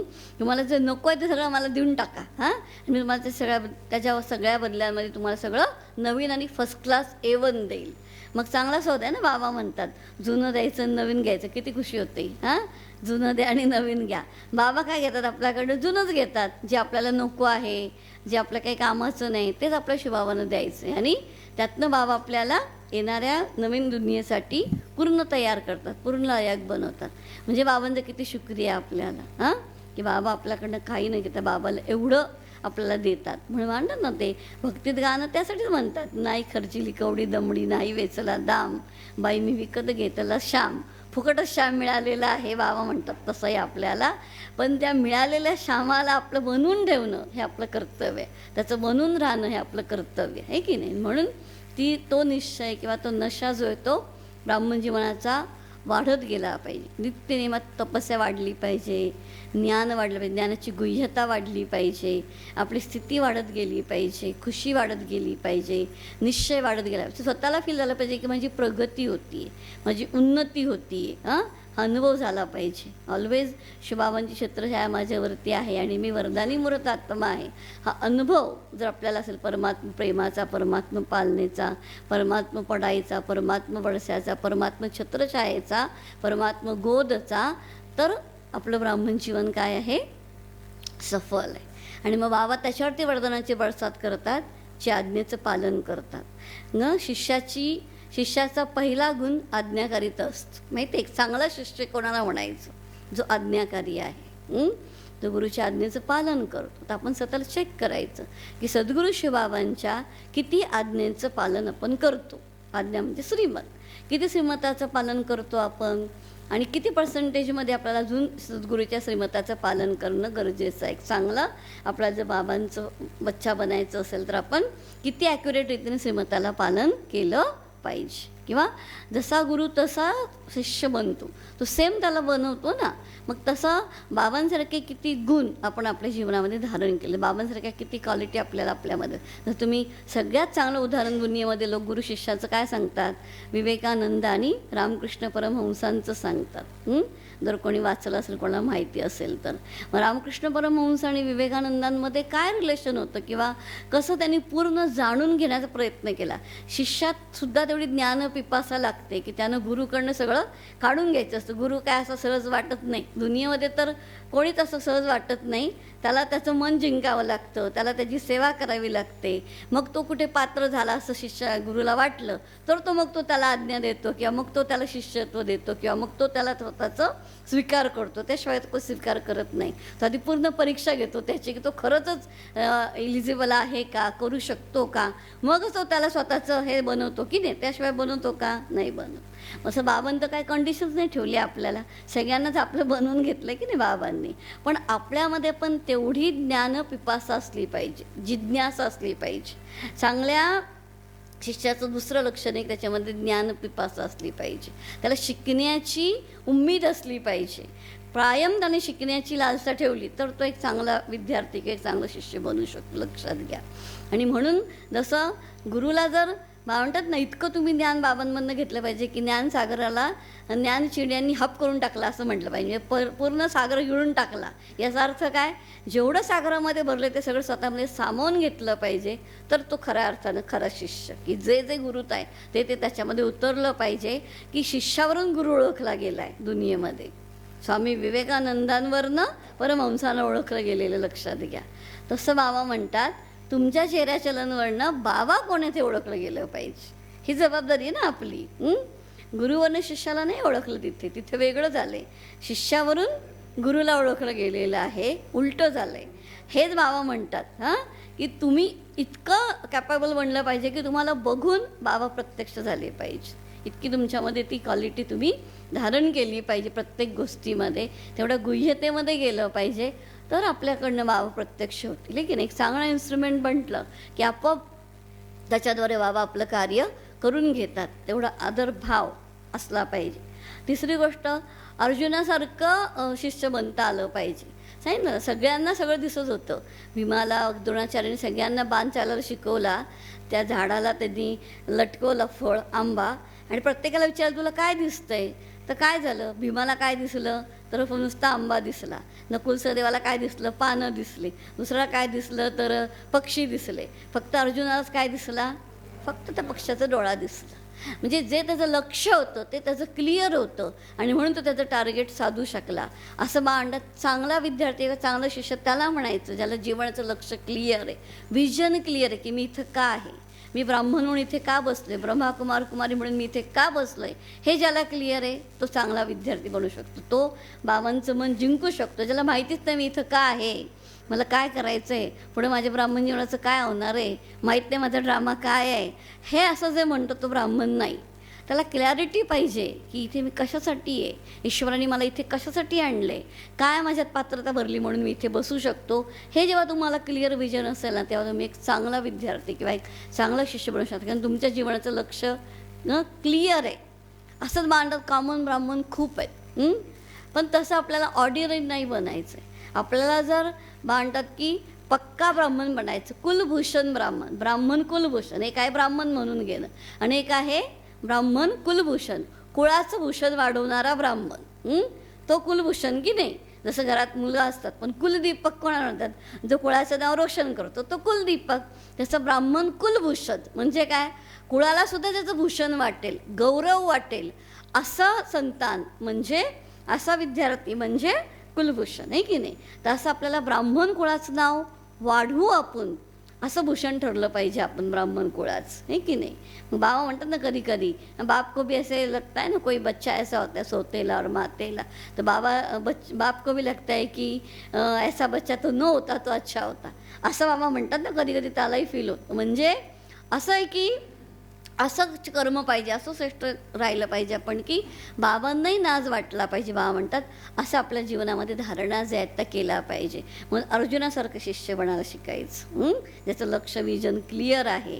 त्यानंतर जर सांगितलं की आपल्याला विवेकानंदांसारखं शिष्य बनता आलं पाहिजे, की ज्याचं लक्ष टार्गेट क्लिअर तर होतं, पण त्याच्या ज्ञानाची इतकी जिज्ञासा होती आणि इतकं ज्ञान धारण केलं की शिष्यावरनं गुरु ओळखला गेला. इतकं श्रेष्ठ ज्ञानी आपल्याला बनता आलं पाहिजे, इतकी गुह्यता आपल्यामध्ये असली पाहिजे की आपल्याकडं ज्ञान सगळंच प्रत्यक्ष झालं पाहिजे, की एवढं ज्ञान तर कोणी मनुष्य शिकूच शकत नाही. जसं बाबांनी प्राऊडली सांगतात की काही लोकांना असं वाटायचं की ब्रह्मा बाबांना एवढे गुरु होते, कोणत्याही गुरुंनी त्यांना शिकवलं असेल. मग बाबा काय म्हणतात, कोणत्याही गुरुंनी शिकवलं असतं तर त्या एकट्याला थोडं शिकवलं असतं, सगळ्यांना शिकवलं असतं ना. त्यांच्यासारखे अजून 10 जण असते, पण तुम्ही शोधून आणा आहे का दुसरं कोणी ब्रह्मा बाबांसारखं? नाही आहे. का तर मग दुसरं कोणी शिकवलंच नाही. म्हणजे ब्रह्मांमधनं काय प्रत्यक्ष झालं? ज्ञान सगळंच प्रत्यक्ष झालं ना, की हे ज्ञान काही देहधारी गुरुने दिलेलं नाहीच, हे तर परमात्म्याचंच ज्ञान आहे. म्हणून गुरु ब्रह्मा म्हणतात, कळलं का? सद्गुरू समान रूप गुरुचं रूप ब्रह्मानी प्राप्त केलं, म्हणून भक्तीत गायने गुरुर् ब्रह्मा गुरुर् विष्णू गुरुर्देव महेश्वरा. गुरु ब्रह्मा असं काय साक्षात परब्रह्म म्हणजे त्या 3मध्ये लोक गुरु का बघतात? तर ते जे कार्य करतात परमात्म्याचं, ते कार्य त्यांच्याद्वारे प्रत्यक्ष होते, म्हणून त्यांना गुरूंचं रूप आलं आहे ना. मग गुरु समान बनायचं म्हणजे काय? परमात्म्याचं जे कार्य आहे ते आपल्या रूपातून प्रकट झालं पाहिजे, म्हणजे तो गुरु आहे की नाही. तर असं आपल्याला काय केलं पाहिजे? धारण जीवनामध्ये सहज रीतीनं करता आलं पाहिजे. असं खूप साऱ्या व्याख्या गुरु शिष्यांच्या केल्या जातात, खूप साऱ्या क्वालिटी किंवा निशाणे सांगितल्या जातात, पण आपल्याला आपल्या जीवनाची धारणा ही अशी पक्की बनवली पाहिजे की आपण एक चांगला बाबांचा आज्ञाकारी बच्चा जो आहे तो बनला. जसं ब्रह्मा बाबांवरती शिवबाबांना नाज आहे, तसं आपल्यावरती शिवबाबांना नाज असला पाहिजे. बाबा काय ये मेरा मुरब्बी बच्चा आहे, ये मेरा नंबर 1 बच्चा आहे. तसं आपल्यासाठी पण बाबांना म्हणता आलं पाहिजे की ये मेरा मुरब्बी बच्चा, ये मेरा नंबर 1 बच्चा आहे, बाप का नाम रोशन करनेवाला बच्चा, असं वाटलं पाहिजे की नाही बाबा म्हणतात. असं आपण लक्ष ठेवायचं जीवनामध्ये, तर बघा आपलं जीवन किती चांगलं आणि संपन्न आणि श्रेष्ठ बनू शकेल. तर गुरुपौर्णिमेच्या निमित्तानं आपण सगळ्यांनी थोडंसं आत्मचिंतन करायचं आहे आणि त्या आत्मचिंतनातनं आपण एक ॲक्शन प्लॅनपर्यंत पोचायचं आहे. गुरुपौर्णिमा तर सगळे साजरे करतात दुनियेमध्ये, मॉन्टेसरीपासून, शाळेपासून, कॉलेजपासून, क्लासपासून, भक्ती मार्गातल्या दुकानं सगळेजणं करतील ना. गुरुपौर्णिमा कोणी करत नाही असं आहे का? सगळ्यांना आपापल्या गुरुविषयी श्रद्धा असते. आणि गुरु काय? सगळ्याच फक्त आध्यात्मिक ज्ञान शिकवतो म्हणजे तो गुरु असतो असं नाही ना. जो कोणती कला शिकवतो तो गुरु असतो, जो शिक्षक असतो तो गुरु असतो, आई वडील गुरु असतात, हे ना. गुरुचं स्थान तर कितीतरी जणांना दिलं जातं, इन्फॉर्मेशन दिले जातात. म्हणून आजकाल तर लोक गुगलला सुद्धा गुरु म्हणतात, गुगल गुरु म्हणतात.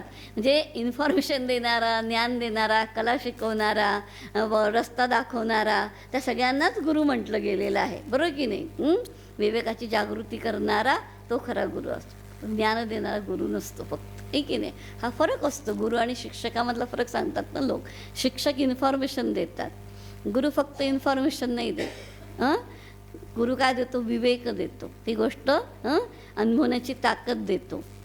विधी देत नाही फक्त, तर त्या विधीला प्रॅक्टिकल उतरवण्याची हिंमत देतो, तो गुरु असतो. म्हणून ज्ञान देणारे खूप मिळतात जगामध्ये, फुकटचा सल्ला देणारे प्राचे पण लोक मिळतात. तुम्हाला ज्ञान ऐकायचं असेल तर कोणाला तरी बसून विचारा, तुम्हाला किती ज्ञान सांगतात बघा ते.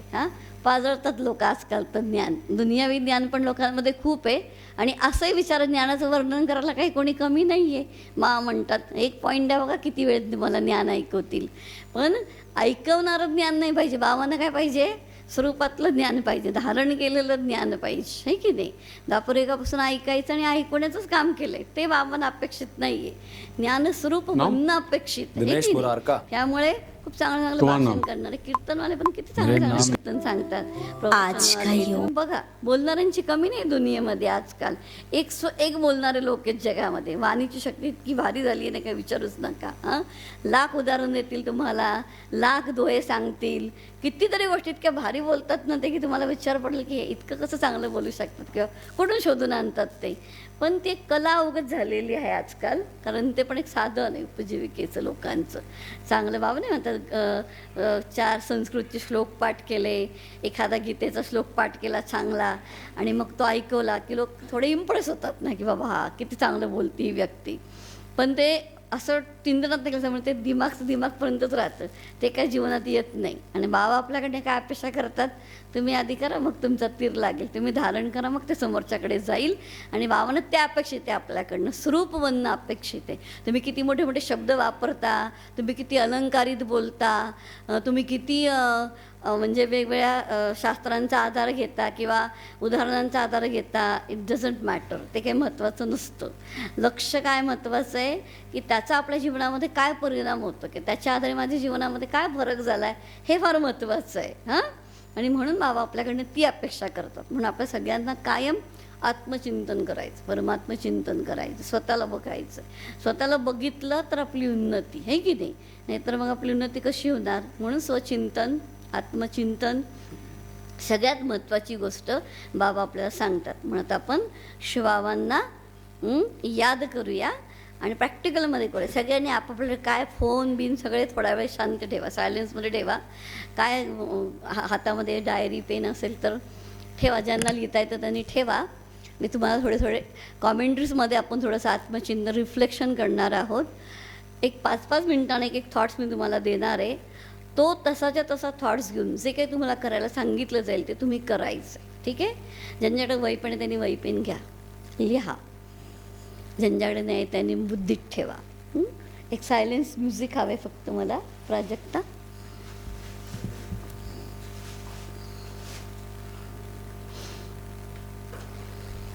रेडी? सगळ्यांनी थोडं रिलॅक्स होऊन बसायचं आहे. आठवून बसा छानपैकी. ज्यांच्याकडे वही पण त्यांनी वही पेन घेतला तरी चालणार आहे. ओम शांती. आज गुरुपौर्णिमेच्या दिवशी सद्गुरू शिवबाबांना मी मनापासून श्रेष्ठ संकल्प किंवा बाबांचं दिल तख्त जिंकण्यासाठी एक विशेष प्रयोग करत आहे. पहा स्वतःला, मी बाबांचं अत्यंत आज्ञाकारी बाळ आहे, परमात्म्याची प्रिय संतान आहे. शिवबाबांचं मी अति लाडकं बाळ, शिवबाबांची दिल तख्त नशीन आत्मा आहे. करा की मी फरिश्ता स्वरूपामध्ये लाईटच्या कारमध्ये एकदम हलकं होऊन हळूहळू आकाश तत्वाच्या पलीकडे पांढऱ्या शुभ्र प्रकाशाच्या दुनियेमध्ये सूक्ष्मवतनमध्ये प्रवेश करत आहे. अतिशुभ्र प्रकाशाच्या या चमकिल्या दुनियेमध्ये माझी प्रकाशाची फरिश्तामय काय आहे. एक चमकीला ड्रेस, लाईटचा ड्रेस, परीचा ड्रेस मी धारण केलेला आहे. एक दैदिप्यमान प्रकाश माझ्या चारही बाजूला पसरलेला आहे. आणि समोर फरिश्ता रूपामध्ये बाप दादा मला दृष्टी देते. पहा, सूक्ष्मतनमध्ये ब्रह्मा बाबांच्या तेजोमय मस्तकामध्ये ते दिव्यमान प्रकाशाची अनंत किरण पसरवत ब्रह्मांच्या प्रकृतीमध्ये शिवबाबा विराजमान आहे. आणि ब्रह्मांच्या दृष्टीद्वारे बापदादा दोघंही मला खूप प्रेममय आणि शक्तिमय दृष्टी देते. बाबांकडून प्रेम आणि शक्तीच्या दृष्टीचा अनुभव करा. बाबांच्या दोन्ही डोळ्यामधून प्रकाशाची किरण, शक्तीची किरण निघून माझ्या फरिश्ता स्वरूपावरती पडत आहे.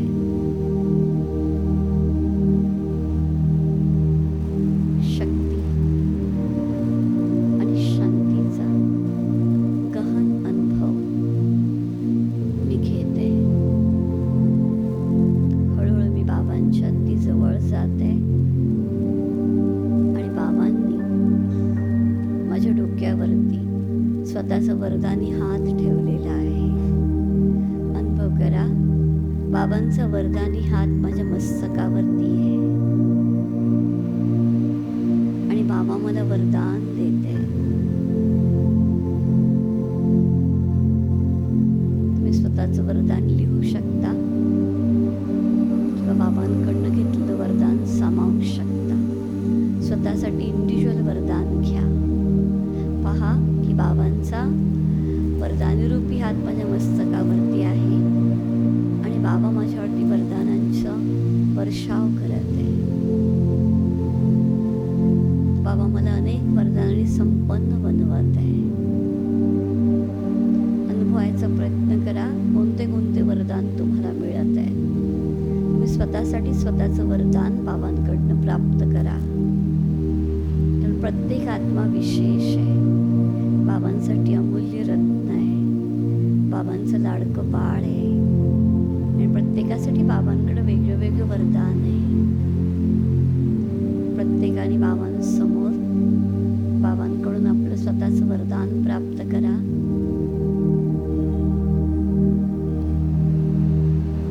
बाबा मला अनेक वरदानांनी संपन्न बनवत आहे.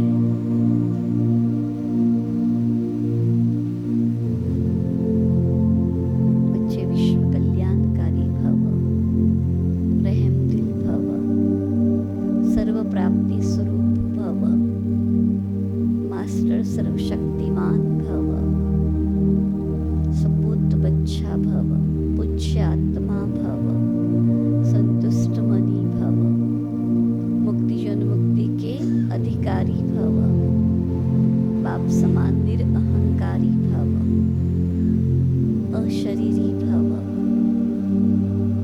विदेही भव, प्रेम स्वरूप भव, बिंद्रूप भव. अनेक वरदान बाबा मेरे ऊपर लुटा रहे हैं. बाप समान वरदानी मूरत भव, महादानी भव,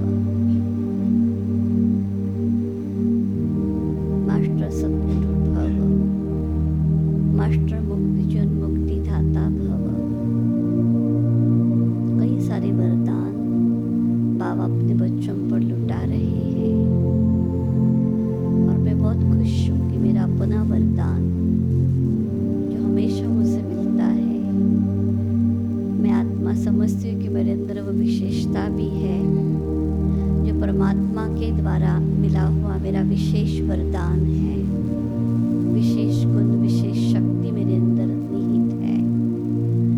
वो स्पेशल वरदान बाबा से पा करके मैं बहुत खुश हूँ.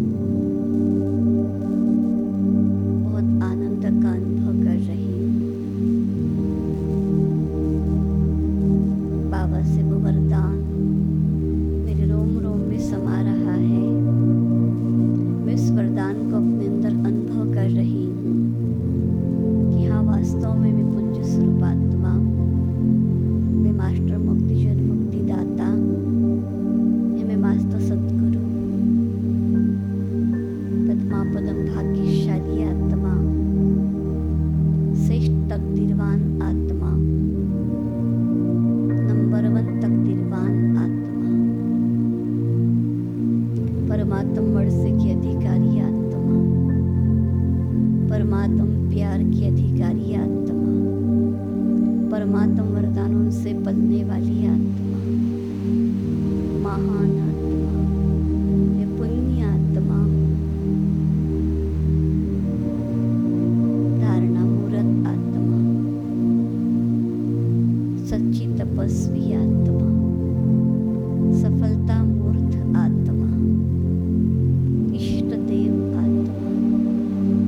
वायदा करती हूँ कि बाबा के सामने संकल्प लेती हूँ कि ओ मेरे प्यारे सद्गुरु, आपकी हर आज्ञा माने माथे,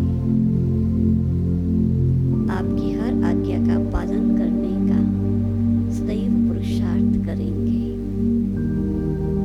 आपकी आज्ञाओं पर चलकर आपकी दुआओं के अधिकारी बनेंगे,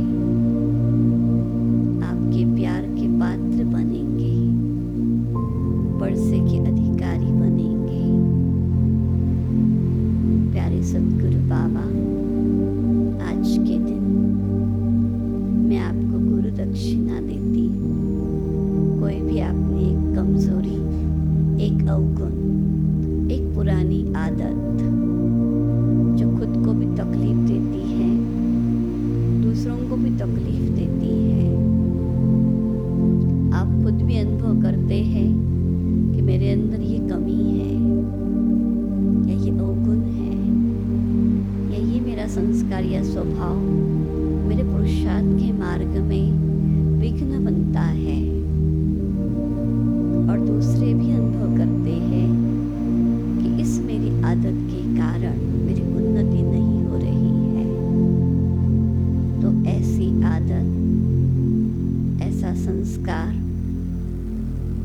ऐसी कमी, ऐसा अवगुण आज मैं सद्गुरु बाबा को दक्षिणा के रूप में बाबा के आगे अर्पित करती हूँ, क्योंकि मेरा सद्गुरु इतना भोला है, वो 5 खोटे सिक्के लेकर के भी उसे वर्षे का अधिकारी बनाता है। उसको गुरु दक्षिणा में कुछ नहीं चाहिए, सिर्फ मेरे अंदर जो 5 खोटे सिक्के हैं, अवगुण है, बोझ है, चिंताएं हैं, वो सारे के सारे अवगुण, बोझ, चिंताएं उसके आगे समर्पित करती हूँ। अनुभव करें, मेरे अपनी ऐसी एक आदत, एक अवगुण या एक कमी आज मैं बाबा के सामने स्वाहा करती हूँ, बाबा को दे देती हूँ। कहे बाबा को, बाबा ये ले लो सदाकाल के लिए, इसकी मुझे कोई आवश्यकता नहीं है, ये मेरे पुरुषार्थ के मार्ग में बाधक है। बाबा प्लीज इसको मिटाओ, ये ले लो। इसके बदले मैं आपकी हर आज्ञा का पालन करके बहुत गुणवान बनना चाहती हूँ, खुशबूदार फूल बनना चाहती हूँ, जो मेरे दिव्य गुणों की महक मैं सभी को दे सकूं और सभी का जीवन मैं खुशबूदार बना सकूं। अपनी उस आदत को बाबा के सामने समर्पित करते हुए बाबा से शक्तिशाली दृष्टि का अनुभव करें। बाबा से शक्तिशाली दृष्टि लेते हुए अब मैं फरिश्ता वतन से नीचे पृथ्वी के ग्लोब पर और सारे पृथ्वी के जो भी मनुष्यात्माएं, प्रकृति सहित सभी को मैं वरदानी मूर्त आत्मा, वरदानों से संपन्न आत्मा वरदान दे रही हूँ। सभी के ऊपर वरदानों की बारिश कर रही हूँ, ब्लेसिंग दे रही हूँ। आज जिसको जो जो वरदान चाहिए सबको सब वरदान मिले, क्योंकि मैं वरदानी मूर्त आत्मा परमात्मा वरदानों से संपन्न हूँ और परमात्मा के द्वारा बरस रही वरदानों की बारिश मुझे संपन्न करते हुए विश्व के सभी आत्माओं को भी अनेक वरदानों से संपन्न बना रही है। देखिए अपने को प्रकृति मध्य से, नैनों से, हाथों से वरदानों की किरणें सारे विश्व में फैल रही है और सभी मनुष्य आत्माओं को वरदानों का अनुभव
वरदान मुझसे मिला है। हाथ खड़ा कीजिए।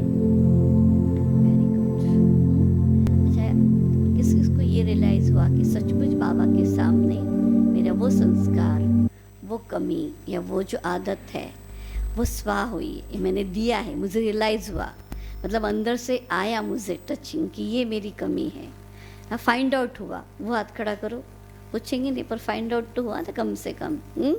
जैसे वरदान अनुभव हुआ ऐसे कमी भी अनुभव हुई। ज़रूरी होता है, दोनों चीज़ें बहुत ज़रूरी होती है। आई एम द बेस्ट जितना ज़रूरी है उतना अपनी कमी भी मालूम होना ज़रूरी होता है, तभी परिवर्तन होता है ना। स्वमान भी चाहिए लेकिन साथ साथ हाँ, उस स्थिति में लंबे समय तक रहने के लिए जो उसमें ऑब्स्टेकल आ सकते वो भी पता होना ज़रूरी, तभी हम उसके ऊपर काम कर सकते हैं। तो आज सारा दिन अभी से लेकर के हाँ आपको इस स्वमान में रहना है कि मैं कौन हूँ, कौन हूँ? वरदानी मूर्त आत्मा। प्यारे बाबा से मेरे ऊपर वरदान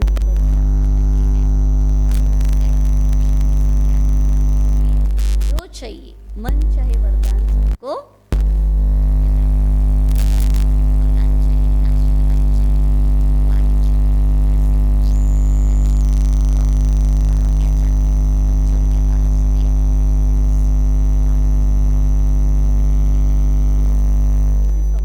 सारा दिन आज स्थित रहना है। अभी हम प्यार से बाबा को फूल लगाएंगे, फिर उसके आगे का प्रोग्राम करेंगे। आरती बहन जी भोग लगाने आएंगे और मकाशी माता जी और माई माता जी, है ना? हाँ, फिर आप बताओ ना जिनको भोग लगाने आना है वो आए ना भाई पहले। सभी आए फिर जिनके जिनके भी नाम लिए हैं।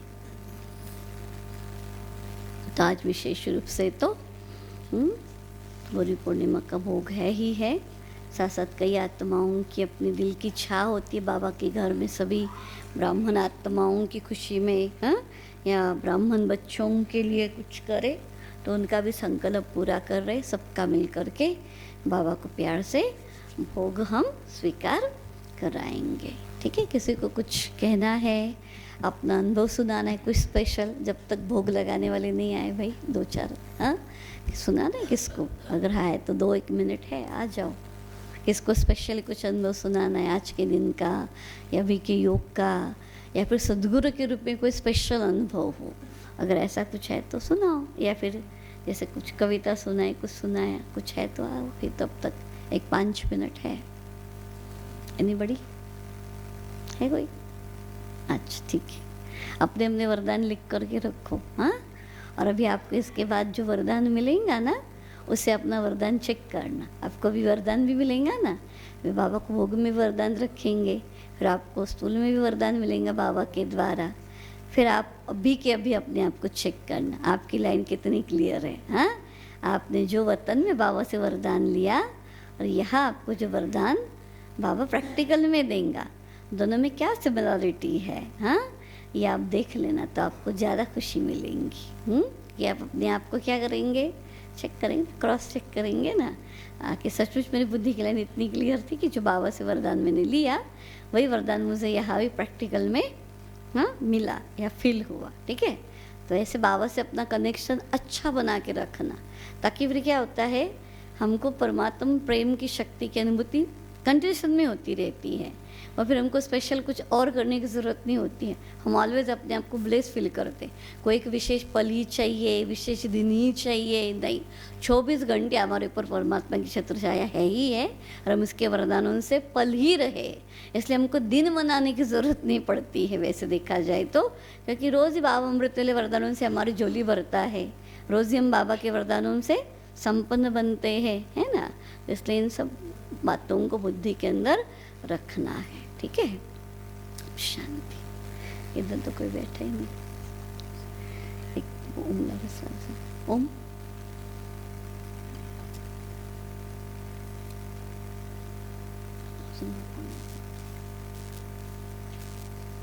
कक्षा नहीं आ गई ना,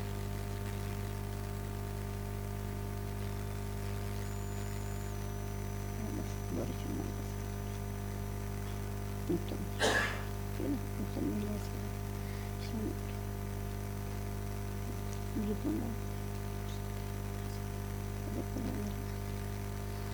मै माताजी तुम्ही इकडे बसा.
चल दिए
पुछदे हैं मेरे संगीत साथी, जिन्हें एक बार देख लई मेरे सतगुरु दी झांकी, किते ढूंढ के ल्याना है ये लाल बड़ा सोना है, मेरे सतगुरु प्यारे दा दरबार बड़ा सोना है।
नजरों में अपनी रखना।